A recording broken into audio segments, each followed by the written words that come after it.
a podcast to honor the gods. This better come with a sacrifice. Dave X Media. I'm Christina Kahn. And I'm Leela Hilton. And this is Burn Before Reading, the podcast about literature. Here we are again to discuss the terrible writing we did when we were younger and also to discuss some terrible, relevant literary topics.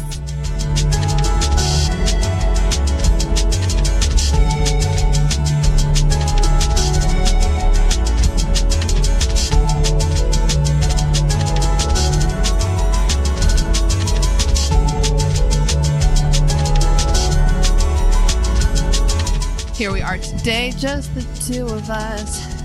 Doesn't make it if we try, just the two of us. On my couch. We are. We sit on my couch now. Yeah, we're couch girls. Yeah, we're couch girls. So we're totally sitting on the couch. It doesn't even matter, whatever. You know what I mean? Couch girls afraid to leave their couch. Penny just hopped up here on the couch. She wants to be couch girls too. She's the most couch girl because she's almost the same color as the couch. So true. I bought the couch in this color for a reason. And that reason is Penny. Oh, for a reason. A reason. Yeah. Oh, my perfect Penny girl. Anyway, welcome to the podcast, gang. Leela, what's been cringing you out lately? Well, so recently I shaved the old pusser, as you do. And I have always believed that my vagine, it looks like the side profile of a porpoise, if you will. Oh, yeah, you've said that to me before, and I I feel similarly about my vagine. Yeah, and I feel like a really good connection with you now because of our porpoise similarly vagines. Shaped vaginas. But I went over to... But Jason really does not like it when I'm too crude, which makes me laugh because... Who cares? Yeah. He's so stop. But I went over right after I shaved it so I could show him, and then I was like, and then I spread it and made a dolphin sound with the mouth. He did not laugh. It was dead silent in there. That's awesome. Dead silent except for the sound of my vagina. Your shrieking vagina. Yeah. I was like, what? I was like, you get it? He was like, yeah. He said it with this weight on him. That's great weight. This burden. Okay, that's pretty good. It's not even that cringy because I think it's very funny. It's still funny. I thought it was hilarious. I couldn't stop laughing. Yeah, that's the best and the worst when you're laughing so hard and your partner's like, what the fuck? What's wrong with you? What's cringing you out as of late? I'm gonna tell a throwback cringe. It's one of my classic most embarrassing moments that in retrospect is so fucking funny, but at the time it was pretty embarrassing. I was in high school and I was walking down the hallway to band class with my friend David. He's been on the show before. David Nix. Sorry I told the internet you were bad at kissing. And as a reminder for the listeners, what instrument were you playing? What instrument was David Nix playing? David Nix played the trumpet. I played the flute, and that's actually an important part of the story. Okay. So we were walking to class. So we both had our instruments in our hands because we would take them to school with us. So I had my little flute case in my hand. It's the size of a flute case. Yeah, it's not that big. Size of a computer keyboard, maybe. It's not that big. And I was talking to David in the hallway, and I was looking at him while I was walking, and so I ran straight into the divider between two doors. You know how you can close off parts of the school? Yes. So they're double doors would be open during the day, and I ran right into the middle divider, and I went down. I went down so hard, my flute opened and went everywhere in pieces, and it hurt my nose, and David was laughing so hard. It was laughing so hard. I was just on the floor feeling embarrassed. I pulled all the pieces back into my case. I stood up and I opened my mouth to say something to him about how he didn't help me. We both started walking. Again, I opened my mouth to say something to him, and I ran right into the same fucking pole again. That was at least 20 years ago, and I still remember it so clearly. It's pretty irredeemable. It was so embarrassing. I mean, how do you think David was laughing after that? Yeah, he liked that one. I bet. That's pretty... Oh man, that's a real Mia Thermopolis moment. Oh God, yeah. Oh my God, yeah. We had a lot of moments in middle. As I've said before on the podcast, I think I was my funniest in middle school and like early high school. Basically, when I was friends with that friend group, and I think we had a lot of moments that seem scripted, they're just so funny. So today I've brought a book. We've done this before. I walk around very frequently to little free libraries. I visit maybe like 10 a week. The little free libraries on my walks around town. And I grabbed this one because I saw it. It is The American Girl Smart Girl's Guide to Drama, Rumors, and Secrets. Staying True to Yourself in Changing Times by Nancy Holyoke. Leela, what is your experience with the American Girl Smart Girls Guide style books? I thought that I had read all of them, but looking at that one, it looks like a different style. It definitely looks is newer. Yeah, it definitely is in the same vein as Caring Keeping of Girls. Yes, it's the same size book. The two that I really remember are the Caring Keeping of Girls, which is like the puberty one. It's and the Caring Keeping of You. Of You. Which was the Caring Keeping of Girls? I don't know. Maybe that's not one. Okay. Maybe it is. And then there was a Caring Keeping of Hair. And the hairstyle did that help you book. At all? Oh my God. Yeah. But mostly just because it would show you how to make different hairstyles. And then I would show them to my mom. And then she would do them on me and my friends. Oh, nice. Okay.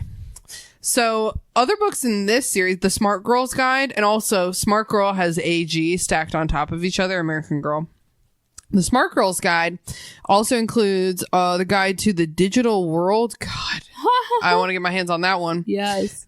Smart Girl's Guide to Manners. Smart Girl's Guide to Knowing What to Say. Smart Girl's Guide to Liking Herself. Smart Girl's Guide to Friendship Troubles, Middle School, Worry, and Boys. That's a pretty good spread. Yeah. Today we have Drama, Rumors, and Secrets, which I don't think I've ever read before. Let's get a publication date on this to see if maybe we're too old. Well, my guess is 2001. We are too old. This was published in 2015. Oh, fuck me. We are way too old for definitely this. did not read this then. Yeah, I mean, I was fucking 20. Yeah. I was 24. Yeah, I was in 2015. I had already been dating Jason for 2 years. The contents include feelings rule, among friends, angry and annoyed, rumors, secrets, and cyberspace, out of control, and rewrite the script. Okay. I love this so much. Okay. This is so cute. Feelings rule. That's the first chapter. And the chapter opener page has an illustration of a cute little ginger girl. Let's call her 12 years old. Let's call her 14, maybe. She's a cartoon. It's hard to tell. And she has a speech bubble that says, drama. Don't get me started. My school is the biggest place for drama. There's schoolwork, tests, homework, classes. There's dating, who's in and who's out. The feeling that other people are against you. Some days I feel like the whole world is watching me look for a place to sit. It's not fun. And that is attributed to American actress. Okay. That quote is attributed to American actress. I think they forgot to put something there. I don't understand. know. I don't even know what that means. The daily drama, and then it's a page of girls and like two boys and all of their problems for the day. It's actually a pretty cute little cartoon. People often use the word drama to describe making a big deal out of nothing. But conflicts about little things can really be about big ones, and no drama feels small when you get dragged into it. Drama changes how friends treat friends. It changes how you feel about yourself. The fact is, living with daily drama is a very big deal. It was hard to like skim. There's a lot of good content here. I love this style of this. It reminds me of, I think I've talked about this on the pod before. You are familiar with Amelia's Notebook? Yes, actually. It's like this type of style. I don't know if we've ever talked about it, but I would love to because I feel like I've never. That's like an old memory you're unlocking. Yes, it was like a notebook style. Like you could pick it up in the library, but it looked like a composition, like book. a comp book. And she would do all these cute illustrations and like cartoons and have it was Let's cute. get those. I love this. I'll put it Let's on the do list. Okay, tears and fears. I hate puberty. I've got so many emotions and I can't control them. I feel like my world is falling apart. Help. And this is attributed to kidnapped by puberty. Oh no. I got a targeted ad today for a baby onesie that says please do not kidnap on it. Wait, I need that in my size. I thought about getting it for Mia, but her baby's like too big for onesies. But you gotta get that for a parent who really appreciates that dark humor. Yeah. I don't know that we know any at this point. Please do not kidnap. Mia would love that, but her baby's over 1. Yeah. Okay. So it's talking about hormones, whereas they're called in My Big Fat Greek Wedding hormones, talking about how it's very complicated, changes your brain's chemistry. So then there's a image of a girl in front of a mirror staring at herself dauntingly. She's holding some fashion magazines, which when you looked at me, I thought you were gonna say she's holding some fat. Oh, she's holding on to it with her little hands. Fashion magazines are very let's say 2001. Yeah, and I think in 2015, I don't know, I loved fashion magazines, but we're old. Yeah, we're 10 years before this. So let's see, she's looking in the mirror and these are her thoughts. What will boys think? In all caps. All of them. My hair looks stupid. This shirt is all wrong. Do I look okay? Will my friends think I look okay? And then the last one is, I'm a disaster. Aw, poor girl. Damn, she doesn't even have bills yet. She has no idea. Yeah, she has no idea how much of a disaster she's going to become. And I feel like I got that response a lot, that type of response from my parents when I was like, you don't understand, there's so much drama at my school. And they're like, it's so you hard. don't even know, honey. Yeah. That's so condescending. I would never say it to an actual kid. No, but in your head, I'm sure you're like, of course. I'm trying to find a way to put food on the table. Can we? It's so true, but like I really feel like I remember how big those feelings were when I was younger in a way that like it seemed like none of my parents or their friends remembered at all being a kid at all. It's like they forgot. Yeah. And it's like, I don't know. I remember getting so mad at my dad because he would just sit there watching TV while I was on our family living room computer trying to do assignments, and I hated it. Of course, I hated doing homework, and I'd be like, you're just sitting there. You don't even understand how hard this is. I don't want to do homework. And you have a secretary. She does everything for you. And he would be like, that's not true. I work hard. And I'm like, yeah, right, Dad. Mom told me you wouldn't have even gotten through college if she hadn't done all your papers for you. And he's like, well, that's true. Oh my God, that's so funny. I used to get so mad at him. That's a classic biting the hand that feeds you. I know. Like, come on. I had so much audacity. Like, what are you going to do?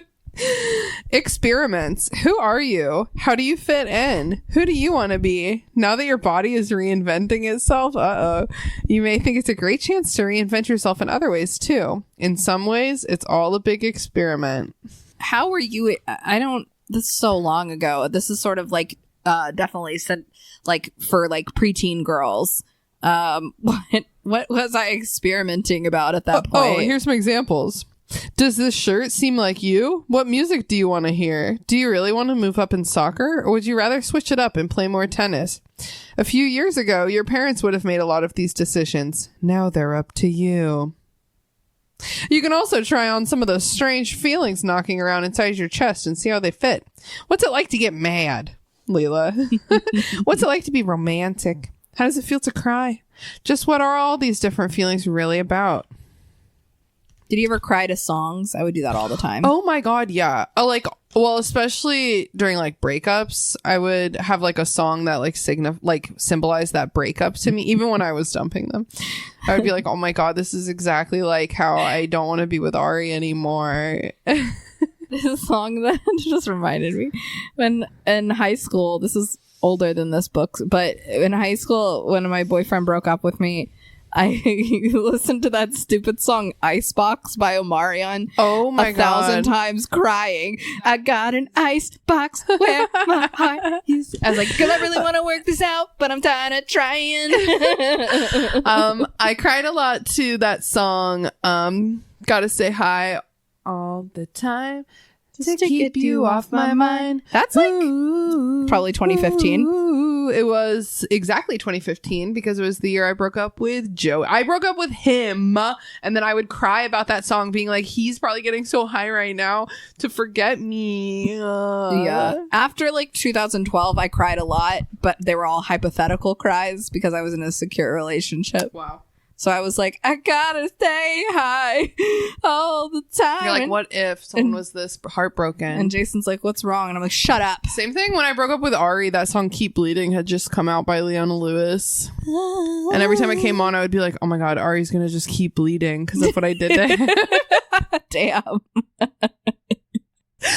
So silly.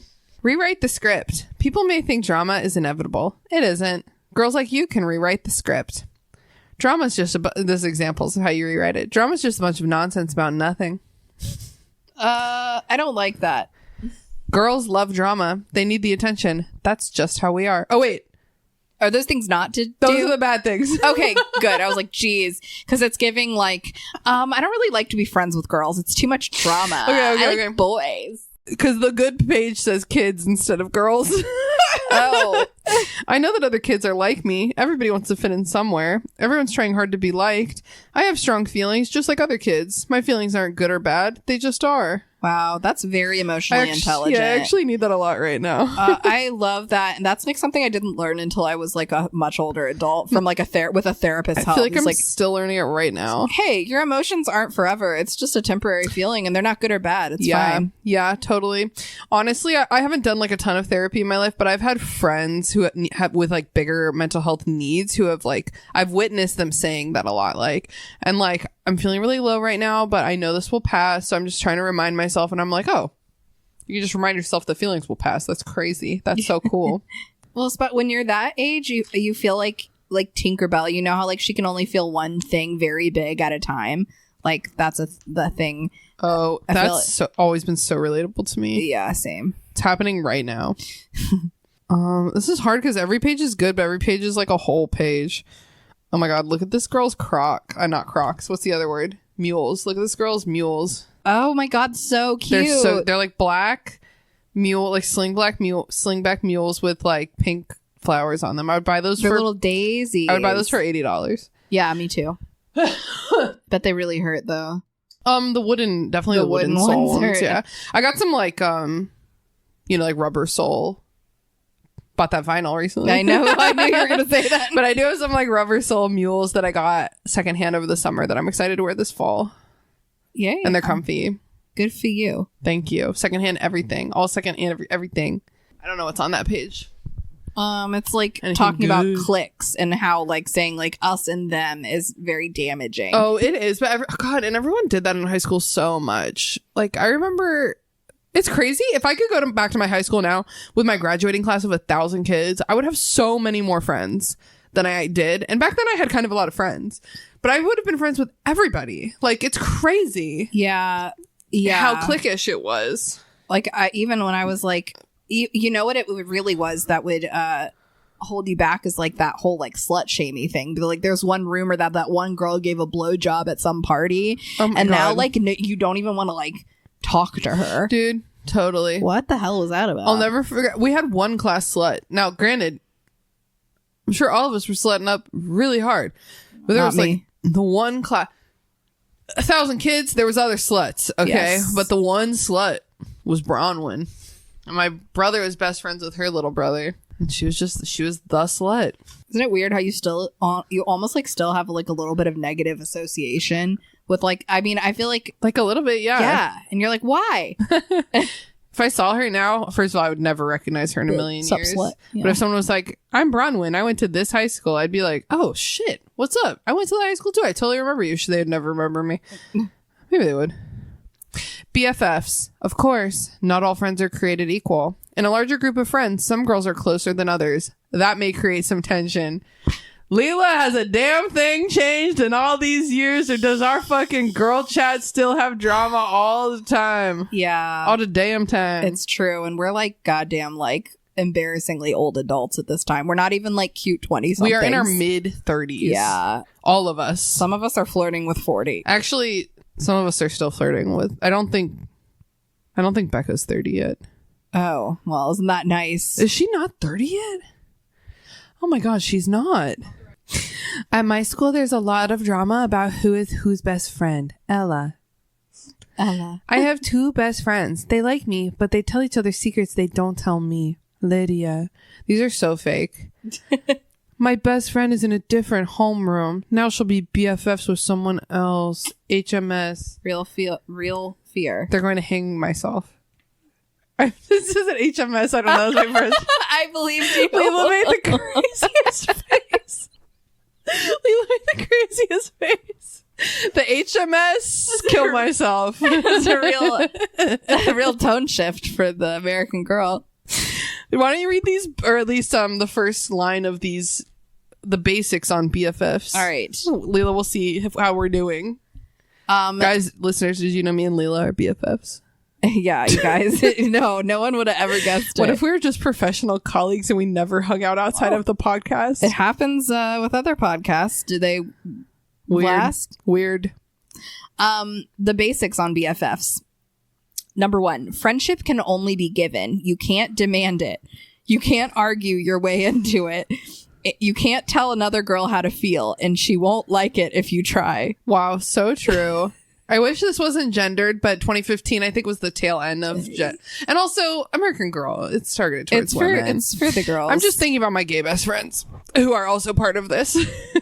Yeah, and there's like a little blurb here that it's like I feel like I've been on both sides of this. My best friend is avoiding me. I'm getting clingy. I know she doesn't like it, but I'm afraid of being dumped. Isn't it horrible how when you feel someone pull away, you like cling so much tighter?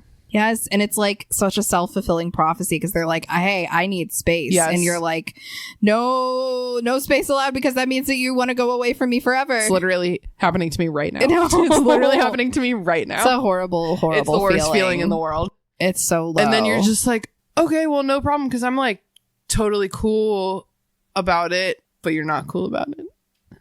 This one is a little bit rude. Personally, calling somebody your BFF doesn't make it true. What? Deep friendships grow out of honesty and trust. You can't get a good friend or be one just by trading necklaces. I actually disagree, and I think this is the final remnants of second wave feminism, because I think that in today's day I could walk into a bathroom at a concert and find a best friend and mean it and like leave that place with that person as like a lasting friendship. Wait, can we get one of those Claire's friendship necklaces that's like half a heart and one says best and the other says friend? Yeah, but only if it's dolphin themed to remind us of each other's vaginas. Okay. I was wearing a long time ago when we were in Myrtle Beach, I bought a shirt at a store called The Gay Dolphin, and it's like a, you know, like a kitschy beach store, but it's just called The Gay Dolphin, and the shirt says The Gay Dolphin. And I was babysitting last night, but it was like very, you know, like a very progressive fan. I was like, I'm gonna wear my fucking Gay Dolphin shirt. Sure. And the 12-year-old was like, your shirt says Gay Dolphin. And I said, yeah, it does. That's a store. And she said, do you know dolphins are really, really, really mean and violent? And I was like, yeah, I've heard. And she was like, they do messed up stuff in the ocean. And she gave this right. She gave this look, and I was like, you're trying to say rape, but you're 12 and you're scared too. And I was like, oh, I've heard. And she was like, do you think they're mean because they're so intelligent? And I was like, like maybe, yeah. And she was like, that's actually a thing with, and then she started talking about dinosaurs. She was like, that's actually totally a thing with this dinosaur in Jurassic World, and that's why they were eating all the people, because they were left in solitary confinement. And I was like, oh. Wait, she sounds really cool, actually. She is really cool. She looks exactly like Jamie Lee Curtis in Halloween. Oh. Yes, she looks exactly like her. Like a little nerdy girl. Yeah, like a sweet tan white girl with like just nice facial, like a really good facial structure, but like not in like an angular way, in a soft way. Oh, well, good for her. I know, she's beautiful. Damn. This one's for you, Tina. Uh-oh. Friends aren't for ranking. What do you mean? You and your what do you mean? You and your board of all your different friends. What are you talking? Oh my god. Are you talking about that cringe I had so long ago? That wasn't a ranking though. That was a web. We were all equal. Didn't you? But what about MySpace? Did you? I feel like you took that seriously. No? Of course I did. Okay. I had a policy. Oh. My policy was that my boyfriend would always be number 2. My best friend would always be number 1. So none of my friends like weren't ranked. It's like there was one queen friend always that could rise above my boyfriend. And then a little prince boyfriend. And then the prince boyfriend. And then like all my other friends. Interesting. So you'll be happier if you think of your friends as a circle of people, not a list of your preferences where everyone's ranked 1, 2, 3 and on down. What if we just did a bonus episode where we ranked our friends on a list? I feel like that would go really well for us. I'm like, number 1, Emily, and Leela just starts crying. Just kidding. Emily's No, not my number 1. She doesn't put in expect it. enough work. Being less exclusive gives you more friends. Yeah. It sure. gives you healthier friendships, and when the day comes that you lose an important friend, you'll have others to turn to. It's so interesting because stuff like exclusivity just like isn't even a thing in our friend group anymore. Like if someone's like, here's my new friend, we're all like, thank God, someone new. Yeah. There's no like, ew, who are you? No. Although I do love to answer my door by saying, who do you know here? But only when Who do it's you like know my here? best friend. Let's see if either any of these other ones are funny before I pass it on. Relationships are always changing. As you get older, some friends will drift away. Others will stay with you as new friends appear and get folded into the mix. It's So all true. a part of growing up. It's so true. Leela, you're in my college friend group now.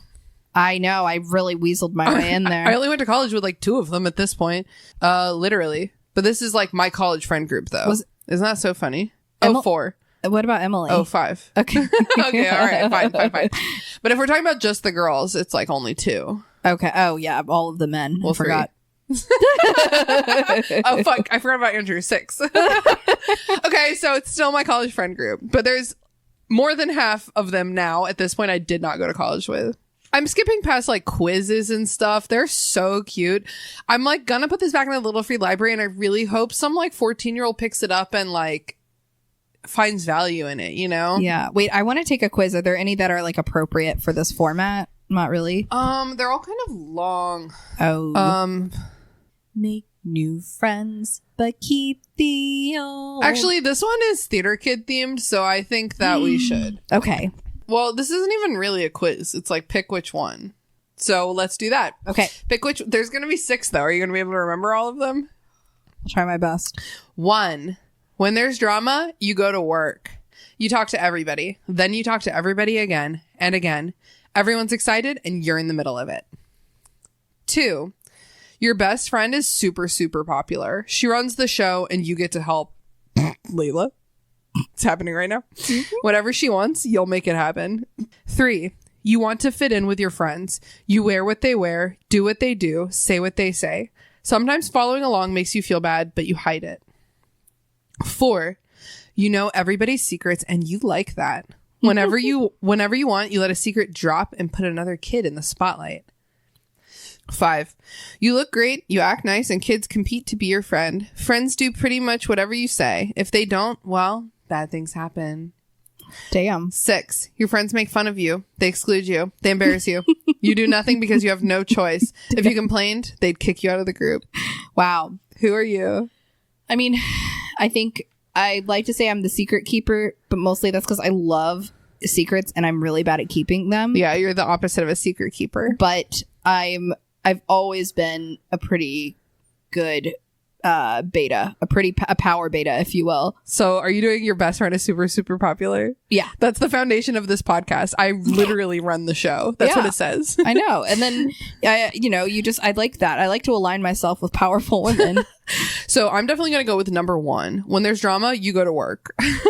You talk to everybody and then you talk to everybody again. Everyone's excited and you're in the middle of it. That's always me. Even if it's like not my problem, I'm like, did you hear? Yes. Or like, what do we think about this? So the quiz is this. So you chose number 2. Okay. And don't forget, this is theater themed. Oh. You're the director's assistant. That gives you power you wouldn't have otherwise. But being a gopher is pretty much about taking orders. And if your whole identity is tied up in this one relationship, that isolates you from everyone else. Watch out, Leela. So true. Okay. Me. I'm in publicity. When a drama's brewing, you spread the news, sell the tickets, and pack the house. Stirring up all this interest makes you feel important, but it also makes small problems big, and others suffer for that. You know what? There's truth to that. Yeah, it's a very wise quiz. It's a wise. I mean, almost no quiz involved, but but I do feel like that's kind of who I am now. Where when there's drama, I do like talk about it. It's usually because I tell myself this. I think it's mostly true that like when I am stirring up drama, not stirring up, when I'm talking about drama, it's because I'm trying to figure it out. I'm like, what did you hear? Is it different from what I heard? What do we feel about this? I trust your opinion. Yeah. Like, do we both have the same facts? Like, what is our group opinion on this? What are we going to do about this? I need like the group's opinion. I also like I need to feel validated if I have one opinion about it. Like I need to talk it out. Yeah, for sure. So, and I also think that that's like a really big step up from the person I used to be, which is like a drama instigator, you know? Pot stirrer. A pot stirrer. I'm like really chatty. I'm bad at keeping secrets and I have a fuck ton of friends. I'm gonna talk about the drama. All right, let's go to the next fucking chapter. Write the script. Being in a fight. A lot of girls have trouble saying I'm mad or I'm hurt. Instead, they send out the message in 100 other ways. Exchanging glances, silence whispering, rolling eyes, or weird eyebrows. And there's like an illustration demonstrating the weird eyebrow. Yeah. Whoa, this girl is not feeling friendly. What's up? What's the problem? Why don't you read a little bit about that on this page? Okay. Let's see. Drama, rumors, secrets. So why do girls express anger this indirect way? It's easier and safer. A girl doesn't have to explain what her problem is. She doesn't have to have a big, scary discussion which she might lose. She can get other girls to side with her because they hear only her version of things. Wow. Been there. Ooh. Other people both being the only version of things and hearing only one version of things. Other people won't think she's mean because she can always deny what she's doing. Uh-oh. Ooh, that is manipulative. The question is this the best way to solve a problem? No. It doesn't solve the problem at all. Freezing out a friend tells her that you're mad. It can make her suffer. It can make her surrender. But what it does not do is acknowledge the situation that made one girl so mad to begin with. Wow. That's a really good point. To do that, you need to communicate openly and you have to talk. That's a real... I know that's a real common thing for with women especially that... or whatever. With women especially that they will ice each other out. Yeah. I don't understand this behavior. I never have. And it is very hurtful and not effective to me. For me, because I've definitely been known to ice people out, like not like I think openly, but just like choosing to like not talk over talk. It's usually because I am like afraid of or like too tired to engage in their emotional reaction to like whatever I want to tell them. That's like oftentimes what it is. And it's like, when am I feeling strong enough to like have this conversation that I know is going to be like a huge emotional endeavor for me? And also like, I have this problem too. I don't know if this is a problem or if this is common, but like if I have like a problem with a friend, let's say it's like an ongoing problem, like you do this thing and it's not my favorite thing, you do it all the time. Like I have trouble just like bringing it up if it's not like a problem right now. Like I actually have that problem with a lot of things. Like when I was talking to friends about like leaving Sean and they were like, you got to just do it. And I was like, well, I'm waiting for a big fight to happen. Like it feels bad to just be like, and I'm leaving you. Like I was waiting for like a thing, you know? So those are like the two reasons why I think that I sometimes choose to ice people out, I guess is like an accurate description. It's not always good, but it's also like a cost benefit analysis. Like how much do I value this friendship? How much labor is this going to take? How much of a change might it actually realistically make in them, you know? Yeah. For me, I think the way I've experienced it is particularly in high school, but not only in high school. This happened with a coworker that was horrible. Someone will get mad at me, a girl will get mad at me and won't tell me why she's mad at me. And then the more that I push and try to ask her, the madder she gets. And it turns into this, well, if you really don't understand why I'm mad, then we just can't have this conversation. That's totally fucked up. You should definitely say why you're mad, especially if it's like, and if the conversation's already happening, for sure. Yeah. For sure. That's the thing. Like some of these like long-term things that I have with friends, I'm just like waiting for it to like come up. I don't know. I understand. There's like a time and place and it's like, if you voiced every single time that you had an issue with something with every single friend you ever had, then you would not have friends. Do you know what I mean? Like, yeah, exactly. So Yeah. I get what you mean. But yeah, I really don't like, I understand what you mean, like purposeful icing out. When I got very hurt by my mom, when she and my dad did Beach House Gate, and they did an intervention. Not Beach House Gate. They did the intervention. I talked to my therapist, and I'm very close to my mom, and she said, what you have to do is like, I was like, I don't know what to do. She's guilting me. She texts me and calls me every day that she loves me and like she misses me, and it makes me feel horrible, and I don't know what to do. And she was like, you just need to not engage. Yeah, like don't answer. I was like, for how long? Like a day? She's like, I think like a month. Yeah. And she got the picture, and it sucked, and it was very hurtful. But I think that type of tactful stuff is fine. I think it's like, it's definitely what you're talking about when it's like there's obviously a problem here, and like I'm not going to talk about it. Yeah, that's fucked up. It's very circular and stupid. Here's what you should do instead. Okay. The friendship fix up. Name your feelings. You're upset. What exactly are your feelings about? Are you mad, sad, hurt, scared, etc.? Get the words right. Get everything that's happened clear in your head. Write it down. Be specific. What did you see and hear? How did you feel? Practice. You'll have to talk to this girl. Is that scary? Maybe. But it's the only way to set things right. So look into a mirror and practice using the right words. Practicing will make you better at saying what you have to say and give you confidence. Have you ever done that? No, I always feel too stupid. Practicing? Yeah. Oh, damn. I definitely practice. No, Jason does it all the time. Ooh, interesting. Mostly when I'm not there, but he told me he does. That's why he's so good at impressions. He walks around and talks to himself and practices impressions all the time. It works. Hard conversations, I've definitely been known to practice those like with other people too. That's good. Yeah. Explain. Find a private time to approach your friend when you can talk face to face. Definitely not online. That's so true. Hear your friend out. Ask her what she thinks. Then listen. Don't correct her no matter how much you want to. Oh, so hard. She has to have her say too. Well, the thing is, you can correct her by saying stuff like, we're just like contradicting this book. You can correct her by being like, that's not how I felt. That's not how like I interpreted that. As long as you're using like I language, you know? It's really hard too, because like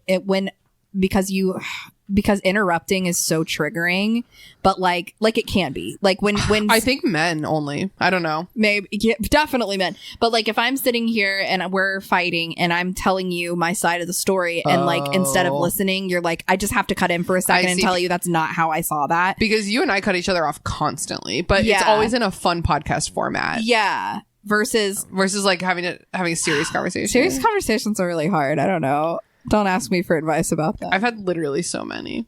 Last point, be patient. Give yourselves time and see if you can find things to agree on. Okay, great. Sometimes friendship fights are necessary because they kind of make you realize that like maybe there's like some core things that you don't align on that you didn't realize because you were both in band. You know what I mean? Like, so true. Now we move on to rumors, secrets, and cyberspace. Cyberspace. Ooh, okay, here's the beginning. I'm going to fucking copy this for the beginning of my notes about my next research episode. This page is titled Talk versus Gossip. Friends talk about friends all the time. It's natural. You and your friends talk about what you care about, and that includes other people. All this talking connects you. It's a big part of being friends. What's the difference between that natural sharing and gossiping? It's not always easy to say. What one person takes as gossip, another person may defend as good communication. Classic porn definition. I know when I see it. Yeah. But I don't know when I see it because I don't feel like I ever gossip, which is just can't be true. But I'm mostly just talking. So how are you to judge what you can say freely and what you shouldn't? Before you start talking or send that text or post the comment, ask yourself these questions. Are you talking about something another person considers private? Would you totally change what you're saying if the person you're talking about appeared? If this person found out what you're saying, would she feel mad or hurt? Would you feel guilty? Are you making another kid look bad? Are you hurting his reputation? Are you damaging her friendships? Are you saying things to make yourself more powerful or popular or to make someone like you? If any answer is yes, it's a red flag. You're over the line. Okay, but what are we supposed to do? Just Just keep all our thoughts to ourselves. Decide what to say and what not to say. That's what you should do. Well, I'm still not quite there yet. So. I should have realized this whole section was on some bitch's giant red flag. The illustration is a giant red flag. Don't do that, I guess. Ooh, words on a screen. Words on a screen. Who says cyberspace anymore? Even in 2015. Come on. You should read No Faces, No Clues. That'll probably be good. When you're talking face to face, you have all sorts of clues about what the other person is thinking. You can read a friend's feelings in her face, in her body, or in her voice. She may nod her head if she agrees with what you're saying. If she's bored, her eyes may drift off to something behind you. Or if she has ADHD, I'm not bored. If she's annoyed, you'll see that too. You may change what you're saying and how you're saying it depending on what you see. And of course, your friend is reading you at the same time. Even on the phone, you can get clues from the other person's voice. But when the words are going back and forth on a screen, it's a whole different deal. So true. A smiley may help signal a mood, but there is far less to go on. What's up, cunt? Smiley face. Yeah. It's like, oh God, but what is this? We're not friends. I know you're my enemy, actually. Text like that stuff it is crazy because we tend to that's what it's called, hedging. As women, we tend to kind of put at the beginning or end of our a lot of LOLs and smiley faces and hedging. Everyone does it, but women do it extra. It's more like saying or or stuff that lessens the impact. Yeah. I've edited a lot of just random emails and shit for people, and a lot of people say I think when they are an authority on the subject matter and they know. In my editing, when I edit a book and I am saying I think this would sound better this way, but it's I'm the professional. This would sound better this way. Take out I think. That's what hedging is. For me, it's But I do think maybe emojis could be interpreted as hedging. I think so too, depending on their usage, or even punctuation. Yeah, in emails, it's hard for me to not throw exclamation marks in there when I'm not that excited. Oh my God, dude, I have to review my emails to make sure I end any sentence with not an exclamation point. You know what I mean? So hard. I am way more comfortable speaking plainly to a man than I am to another woman, in the workplace, especially. Yeah, I feel that. I think it's because I know how I interpret stuff sometimes, and I'm wow, that's really demanding, and that's internalized misogyny. It's also because I don't respect men. It's also because I work in education, and it's so female dominated, yes. And usually the men are teacher, professor authors who are just the worst people on earth. Oh no. I'm you already got this email. Yeah. Let me know how else I can help you. You don't deserve my smiley face. Absolutely not. Yeah. Are you still reading, or was there more to that section? That was about it. It's just careful when you're communicating your feelings. Words on a screen. Words on a screen. Even Alyssa and just bleep out the last name and the name of the company. Of course. She'll say, if you have an issue, if there's any emotion involved, unless it's pure joy, in any conversation you need to have with your coworkers, take it off of Teams, take it off of email, and you need to call them. Yeah. And it sucks because you're I really don't want to do that. I'm busy and I don't want to talk to this person. You mean so that there's no written record of you being exasperated? I think it's yes, because then they'll take that and they'll be this is the tone that I perceived. And then you can come back and be well, that's not what I meant. Yeah. And then it becomes a whole thing. Yeah. Yeah. Interesting. I like that. That's a good, it does suck, but it's that kind of advice where I'm that's great advice and I'm not going to do it. But. Yeah. Yeah. Okay. This is so cute. Rumors. Recipe for a rumor. Feeds one school for weeks. Oh. Step 1. Select your ingredients. Find a topic and a target. A lot of rumors start out as a problem between two people. So think, are you in a fight with a friend? Let's make a rumor up now with this recipe. Okay. So think. Okay. Are you in a fight with a friend? Jealous of someone? A rumor can offer revenge. You can trash the kid online. Well, you can wreck the reputation of one person to impress somebody else. Just think up a story.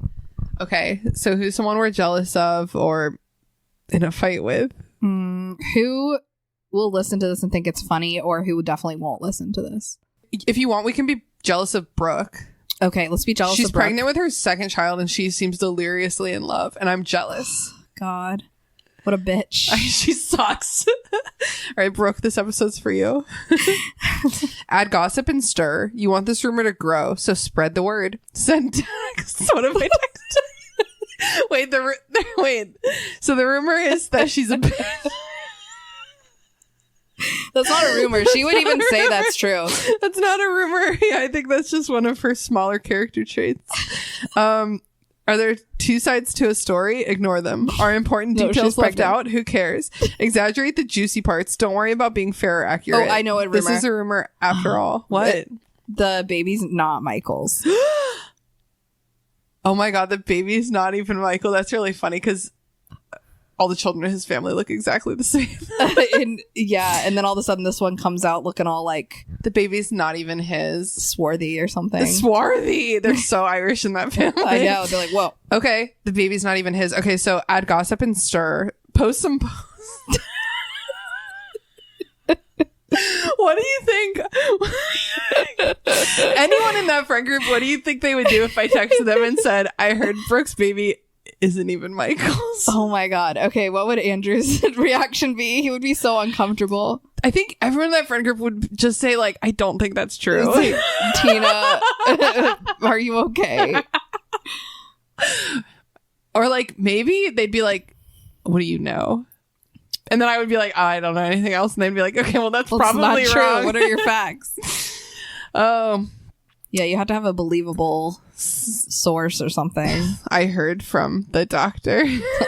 Yeah, I was in the grocery store and the doctor was talking on the phone to his wife. Yeah. About how this baby isn't even Michael's. Bit of a HIPAA violation. Step 3. Season with emotions. Be outraged. Be shocked. Laugh at others' mistakes. React big. It makes the rumor seem exciting and important, even if it's small and silly. You know what? I've decided the baby's Andrew's. Oh my God. Ew. I hope listeners remember our dumb friend group dynamics. Let's just say Brooke and Andrew wouldn't. That's maybe like the least believable pairing of anyone in our friend group. I think either one of them would maybe fuck any other person. Yeah. Not because I'm sure they both find each other very attractive and like fun. There's just something there that is deeply not sexual. Yeah. It's so platonic. There's something there that just they seem repulsed from each other physically. Oh man, and it's Andrew's baby. Wow. It's Andrew's baby. Okay, step 4. Beat the topic daily. Don't let it rest. A rumor never has a single cook. Repeat a rumor and you're in the kitchen along with whoever started it. Hey, Penny. Penny's my 14-year-old cat. Hey, Penny. Did you hear that Andrew's the father of Brooke's baby? She's taking a bath. She's very busy. Penny, you're bald there. Don't lick anymore. She's okay. She's 14. She's an adult. Step 5. Cook online. If you post a bunch of nonsense after dinner, in the morning, half the school may think it's true. That's the weird magic of the printed word. People tend to believe it. People also tend to go with the crowd. An entire school may consider something common knowledge when there isn't an ounce of truth in it. Okay? So we got work to do, Leela. We need to. Let's put out an ad in the Style Weekly. that says Brooke is carrying Andrew's child. Yeah. That's crazy. That's so expensive. And also, none of our friends would fucking read that. I read Style Weekly. Okay, yeah, I guess you can pick it up for free at Carytown and places. That is literally like an $8,000 prank. Like that is so expensive to get ads. Prank! I can't pay my rent this month. Secrets. Do you want to read the top part? Ugh.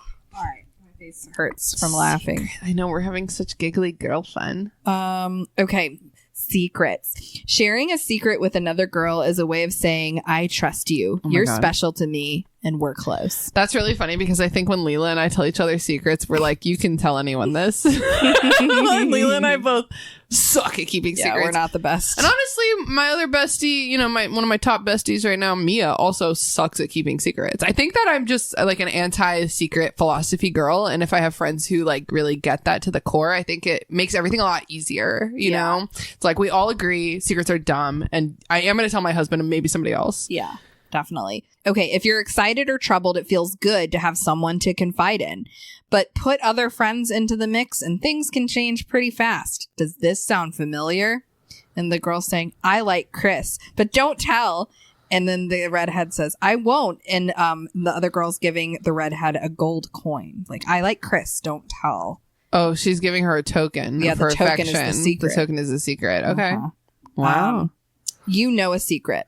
That secret feels like a little gold coin in your pocket. Oh, I see. You're special. I do. It does feel that way. It totally does. You've got something valuable. Totally. The problem is that nobody knows you have it. Exactly. I'm like, what's the fun there? Dude, there's nothing better in my life than having a secret that I can tell people. Like if someone gives me, so it's like, usually it's like not a secret. Someone has told me news that other people don't have yet. Do you remember when we were like all together after a party and I found out that Grace and Sahia had broken up and I like burst into the room of like 10 of my friends. I've never seen you And I so was happy like, in your life.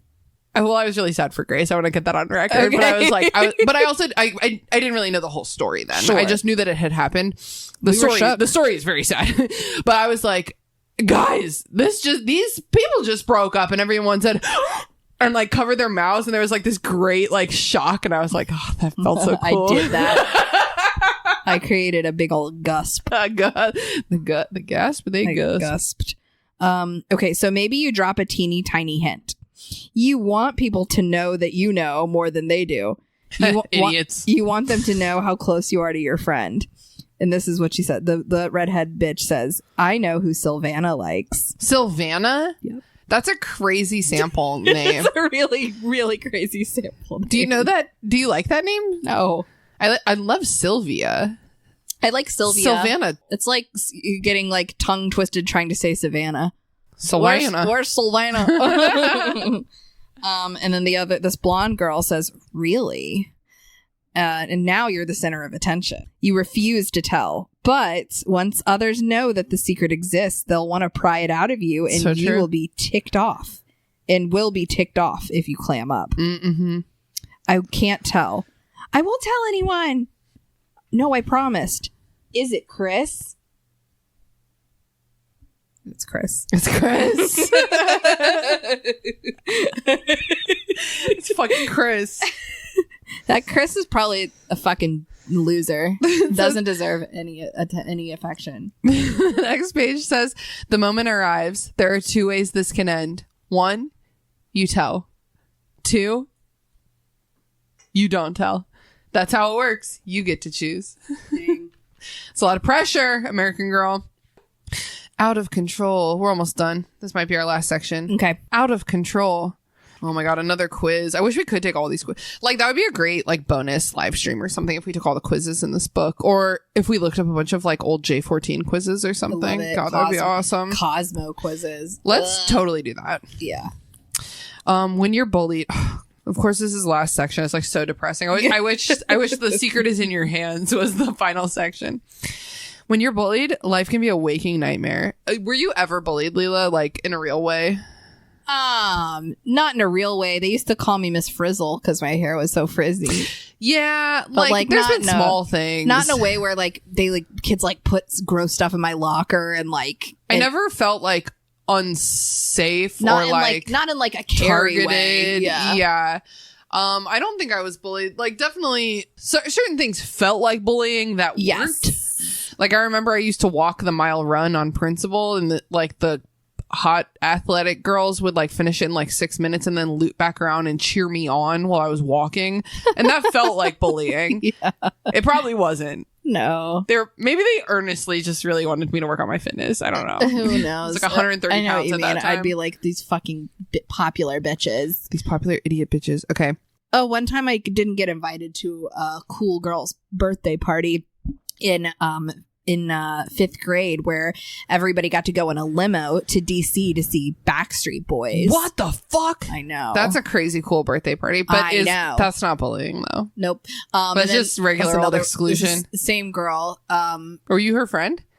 I think I really wanted to be. Well, yeah. So, so you just weren't her friend. I remember in the cafeteria once she was like, "I have a belly like Britney Spears. What does your belly look like?" Okay, belly. Britney Belly Spears Britney was hot. Yes. I mean, she still is extremely hot. I love She her. did But 1,000 sit-ups a day. back in the day, she had like, let's say, the kind of belly that makes teenage girls want to yes. K-D-S. Want a HMS. Want to HMS. Yeah. The HMS, go fuck I myself. think it was like 5th grade, and she was like, my mom let me get a belly button ring. And I was like, wow. First of all, I'm sorry, that's way too young. I got a belly ring when I was 14. I feel like 5th grade is like 10. Oh, yeah. I mean, that is a little young. I would probably let my kid do it. Piercing's healed, dude. Who cares? Costs like $50. I think you just have to think about the implications. You don't still want gross dudes looking at your girl and your 10-year-old in bikini with a belly ring. I don't know. Either they're gonna look or they're not. Like, you know what I mean? I don't think the belly ring's gonna change it.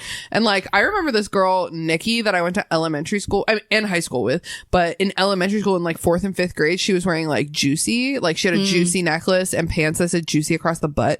And I remember that young, my parents talking about it, being like, can you believe that? And I was like, what's the deal? And they were like, it's just not right. I didn't get it. Yeah. So, like, there's a lot of ways. Pervert's gonna perv, you know what I mean? Yeah, I guess you're right about that. A bully wants you to lose control. Don't start a fight. Instead, take charge by pulling the plug on the situation. You don't have to be clever, make a big speech. You just need to end it. I don't need to listen to this. I'm out of here. That's great advice. Yeah, if you can. If you do make a big deal out of it, that's not, like, that's what they want. I think they want a reaction. Yeah, I think that is reasonable in real life. I don't think that's reasonable in like an 80s movie about high school. No. Like, oh, but all my friends hiding behind the lockers. What are you gonna do if you have a little girl and she gets bullied? I'm gonna want to fucking kill that kid. I won't. Tina. I feel pretty strongly that I won't. What if she's so confident that, you know, she embarrasses herself?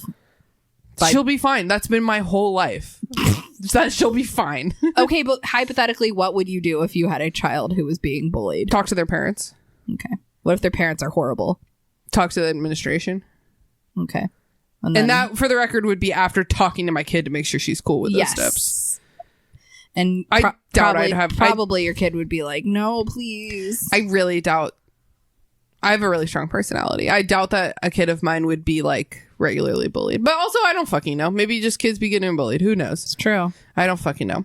A bully wants to intimidate you. You may be scared, and that's okay. But don't let your body show it. Make a conscious effort to stand up straight and look people in the eye. A bully wants you isolated. Kids who bully want you to be alone. Don't give it to them. Tell your parents. Tell a teacher or a counselor. Open the windows and let the light shine in on this ugly game. A bully will call it tattling, naturally. In fact, it's you being strong and resourceful. You're getting the help you need. Once you have some allies, you can come up with a plan together. Oh, love that. Make a detailed record. A bully wants you to think this is about you, but it's not. And it will get better. I don't know why the bullying section doesn't appeal to me, I think, because I never got bullied. Yeah, same. My sweet husband got very badly bullied. Really? In school? Yeah, middle school. But he's so funny and cute. I know, but he didn't always... That doesn't matter when you're 12? Are you telling me that doesn't matter when Tina. you're 12? He also wasn't probably like as socially mature as his peers at that time. I don't know. Has he ever been? He like won't tell me what happened, but it's like I feel like it's something that was really, really fucked up. Oh, like more shit. than just like, hey, 4 eyes. Like it's like, you know. Does he wear glasses? I'm just giving you an example of something that might hurt your feelings. It's a classic. I feel like anytime somebody called me 4 eyes, I was like, you're so right. You're so right. You're so right about that. That's not fair. It's not my fault. I don't remember ever getting called 4 eyes, but I do remember getting called 6 eyes because I used to have a pair of sunglasses that was designed to go over your glasses. Those are so funny. So I definitely remember being called 6 eyes. Which, fair. Fair. Okay. Forgiveness. This is the last section in the book. That's really sweet. Forgiveness. 2 years ago, this one girl bullied me horribly.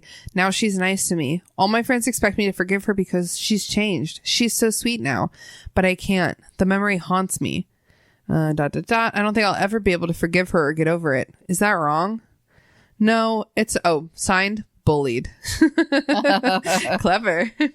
No, it's not wrong. You feel how you feel. You can't fake that away. And despite what your friends say, you don't owe this girl forgiveness or anything else. Wow. That said, something needs to change. The bullying is alive inside you when you're with your friends at school. You're still struggling with fear, shame, and anger. You deserve to be happier than this, and you can be. Make it a goal. I want to feel better. Then start changing the channel when these dark memories come up. Also, many ... Also, if you've never talked openly with the girl who haunts you, now might be the time. The point is to talk about what happened. They may literally not even know that it's that serious. That's so true. A lot of times that is the case. I remember, have I told this on the pod before? That I dated this guy, Ryan, when I was like 19 to 21, around there. And after we'd been dating a couple months, we realized that I had met him in high school. We went to the same high school, but I didn't have really memories of him. But we realized that I had met him because, then this is not bullying, but he was like a cool guy. He was cool. He hung out with cool kids. He like smoked a lot of weed. And in high school, he like said a couple things to me. Like, I remember one time I was walking with a box of cupcakes and he was like, "Hey, yo, there's cupcakes for me." And I was like, "No."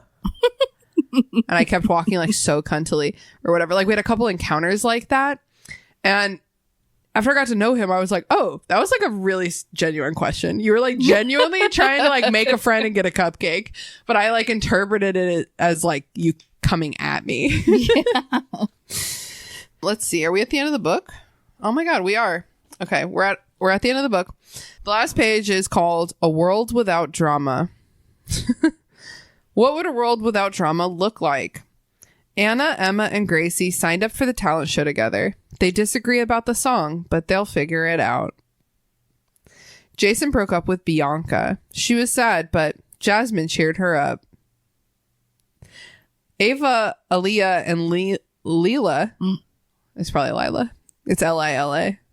Yeah, probably Lila. Are volunteering once a week at a nursing home. Ava's mom drives them. What a bitch. Do you want to read? Nice. There's a new girl in school. She always wears purple. She taught Minju how to use a pottery wheel. Oh. Katie's big clarinet solo is tonight. Oh, shit. Maya sent her a text that said, "Go get him, KT. Oh, my God. You rock." Is it heart. letter K, letter T? Yeah. Interesting. Olivia's got Liam doing yoga. Okay. Drama. Rachel started a school newspaper. Michaela's doing cartoons for it. So this is what a world without drama would look like. Yes. Okay. See how no one's fighting? I do see that. You see how he's just teaching her yoga? Yeah. She's got him doing yoga. Nice. Life without drama is better. Kids will always have problems. That's just part of being human.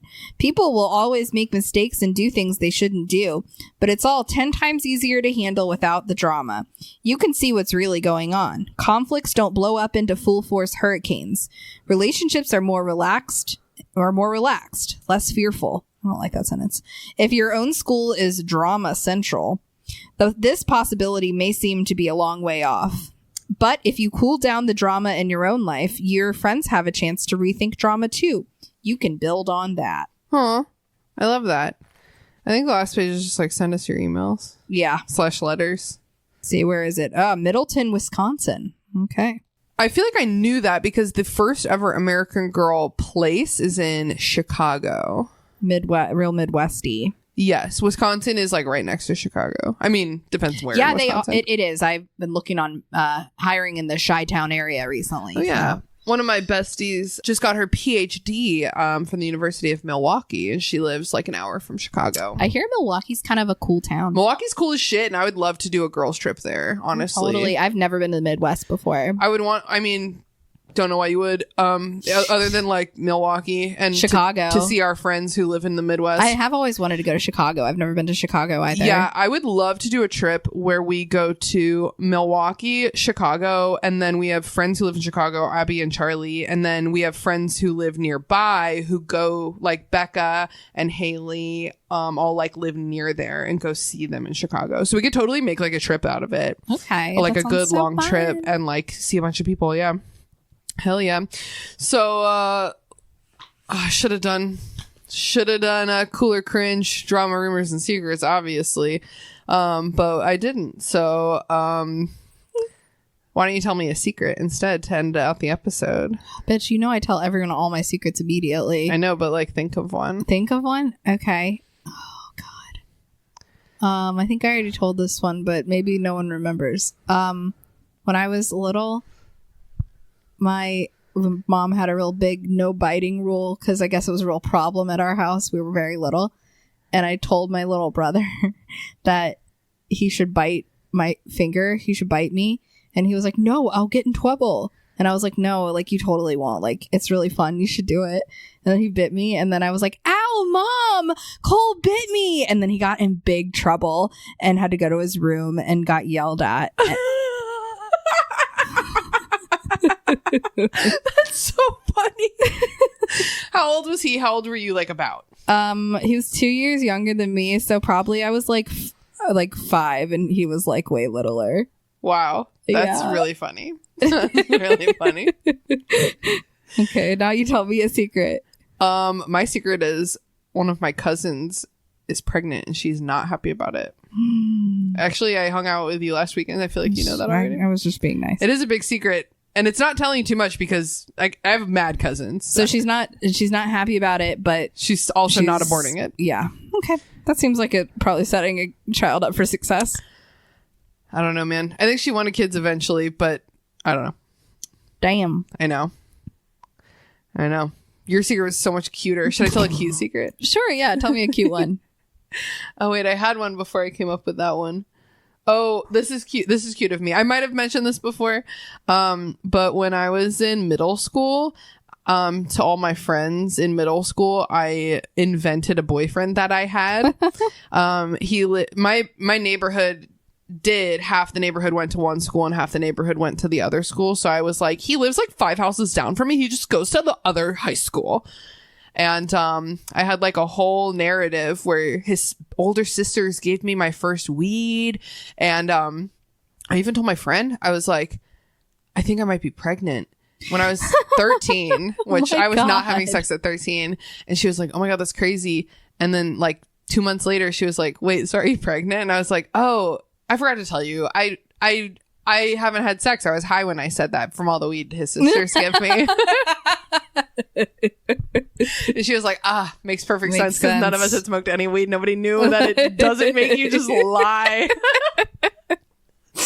So there. All right. That one's way cuter. All right. I promise to keep your secret.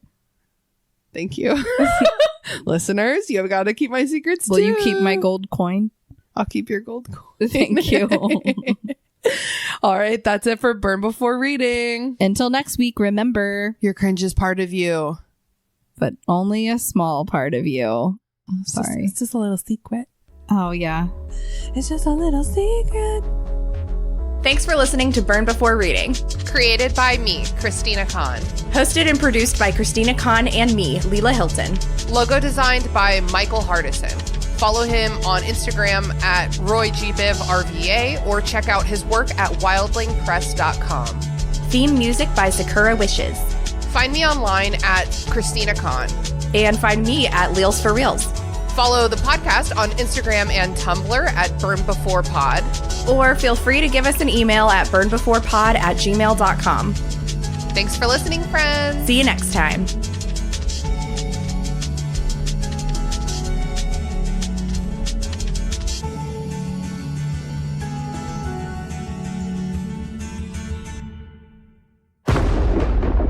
Dave X Media.